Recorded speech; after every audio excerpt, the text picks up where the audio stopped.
Welcome back to Saturday AM. Now, have you always wanted to set up your own business, but you're not sure where to start? Well, your local enterprise office is a great place to get some helpful advice. And starting from tomorrow, offices across the country will be running their local enterprise week. Yes, joining us now to tell us more, as well as to give us some helpful tips for budding entrepreneurs, is Laura Nolan, Coordinator of Local Enterprise Week. You're very welcome, Laura. Thanks for joining us. It's such a hot topic over the last few years. You know, anecdotally anyway, loads of people wanting to set up their own businesses. So there's lots of interest this week. Just give us a sense of what's happening around the country this week. Well, Local Enterprise Week is a national initiative. So every county in Ireland will be hosting events throughout the week. It kicks off tomorrow with the Ireland's Best Young Entrepreneur final, and it runs up till Saturday. Within Dublin, you have ourselves at Dublin, you have Dún Laoghaire Rathdown, you have Fingal, and you have Dublin City. So to give you kind of an idea, Fingal will be running a Brexit event on Tuesday morning, so it's about the impact on your business. Dún Laoghaire Rathdown have a Perfecting Your Pitch event on Monday evening, as well as a kind of entry into coding on Saturday. Dublin City have an all-day event on Saturday, which is about, you know, starting your own business. And then ourselves, South Dublin, two of our key events in particular, we have the guys from the Happy Pear. So they're coming out on Thursday. Yeah, they're coming out Thursday evening to Tala between 7 and 9. So it's a keynote address, obviously about their food philosophy, but again, how their business developed, so the 14-year journey. And then on Friday, we have a really exciting event. It's Pádraig Hyland, so he's a communications guru, and his event is a one-day workshop on finding your authentic voice and your core story, so how to engage and excite a business audience. Who are all these events aimed at, Laura? Is it startups, small to medium businesses? It's predominantly startups and SMEs. So, you know, over the course of the event or of the week, there'll be different events. Some will be targeted at SMEs, some will be very much, you know, beginners starting straight off. Now, Tommy mentioned earlier on that, anecdotally at least, over the last few years, when the recession hit, a lot of people found themselves out of work. They had time in their hands and they wanted to start up a business from home. It can be a very isolating experience and lonely experience because, you know, many times it's just a team of one. So it is vital to get some sort of guidance, and you do have several tips for us as well. But I suppose the biggest tip is the big idea.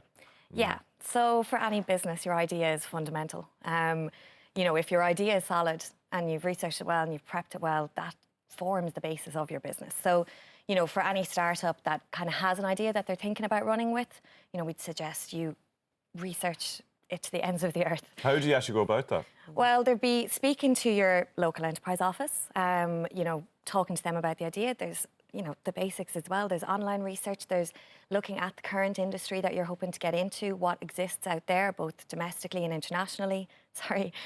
Just the different opportunities that are there. So, you know, that you go into it prepared, that you know what exists out there, that you know what competition you have, that you make sure there is a market for what you want to do, that there is commercial potential for the product that you're hoping to get into before you go investing money and time into it, that you know. Because fundamentally, that's the bottom line, is it is all about the big idea. But once you've got that and you're happy, look, there is a market for it here, you suggest to take a course, do a business course. Now, why do you need to do that, and what are the things that you can pick up on that stop you having problems down the line? Well, start your own business courses is what we would suggest for anyone thinking about getting into it. So every Leo do them. You know, in South Dublin, we'd have about 10 a year. They typically go on for 4 weeks, and they'd be 2 evenings a week. With a Start Your Own Business course, you get an introduction into how to do your business plan, taxation, marketing, social media, you know, all the different fundamental elements that you will have to come across in your business. Key reasons why you do it is, number one, it gives you a realistic outlook of what you can expect. But number two, it also allows you to see which sides you're strong at.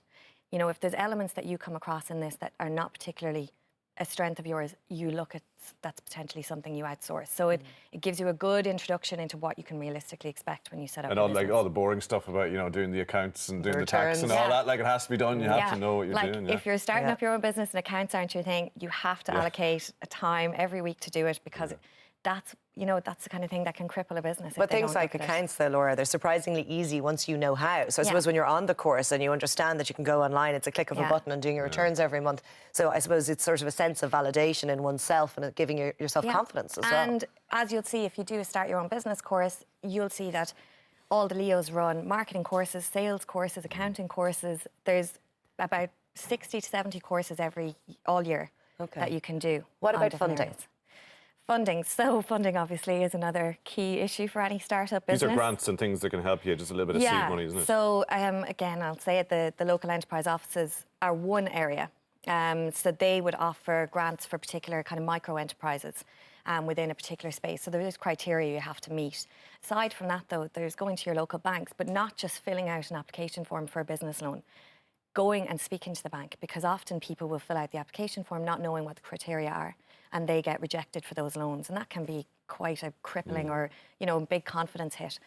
So looking at all the different options, so peer-to-peer funding. So like we'll have an event on Monday, which is a sourcing, funding and finance event. We'll have the banks there, we'll have microfinance, we'll have the Halo funds, and we'll have Flender, who are a peer-to-peer lending group.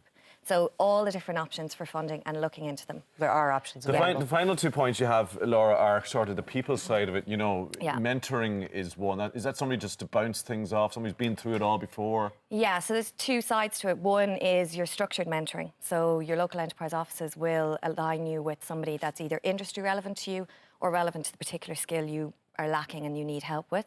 So you get structured meetings with them and they'll help you develop the business, develop your marketing strategy, your business strategy. And the other side... That can be invaluable because they've made all the mistakes before, probably. Hugely. Sure. And they're dealing with loads of businesses, so they have a lot of tips and advice to give you. They also have ones for startups and established businesses. So just because you're an SME does not mean you don't get access to them. The other side of mentoring leads into the 5th point, but it's building a network among your peers. So it doesn't have to be somebody in the same industry as you, but somebody who, professionally you admire, that you trust their opinion, that you can bounce ideas off. It's a very lonely world, I think, for a startup business. The idea of networking is just for support, both just... Support. A lot of people say networking is all about business development, and that's a huge chunk of it. But the other side of networking is the support element, that you get to see other people in the same scenario as you. You get to hear about their mistakes, their triumphs, and you get the experience of a collective group of people. Great stuff. So Local Enterprise Week all week, all week. And people can check online for more details. Yeah, so localenterprise.ie. And all over the country as well. Yeah, and just look for your region. That's great. Laura, thank you for joining us this morning. Thank you very much. Really interesting to hear about that.